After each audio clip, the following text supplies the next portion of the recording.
Cake cutting అయిపోగానే ఇలా భోజనాల దగ్గరికి అయితే వచ్చేసాము. ఇంకా డిన్నర్లో అయితే రొయ్యలు జీడిపప్పు కర్రీ అనమాట అది. ఇదేమో చికెన్ పకోడీ ఇంకా కాజు.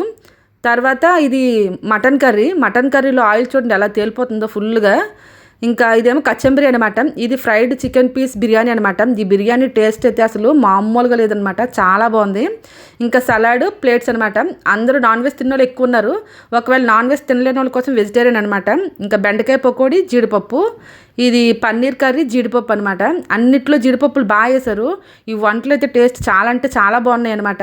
ఇంకా పాపడు, రసము, పప్పు, అన్నం ఇవన్నమాట. ఇవన్నీ అలానే ఉండిపోయి బిర్యానీ టేస్ట్ మీద జనాలు అందరూ పడ్డారనమాట. ఇంకా లోపలైతే అంతా జిడ్డైపోద్దని బయట పెట్టేసుకున్నాము. ఇంకా టేబుల్స్ తేవడం మర్చిపోయామన్నమాట. వంట చేసేటప్పుడు వంట విషయంలో ఏది లేకపోయినట్టు అసలు టేబుల్ లేకపోయేసరికి ఇంట్లో దివానా కట్టలన్నీ బయట పెట్టేసి వాటిపైన తెచ్చినవన్నీ పెట్టేసాం అనమాట. ఇంకా అందరం అయితే ఇంట్లో ఇలా డిన్నర్ చేస్తాము. Thanks for watching. Bye bye.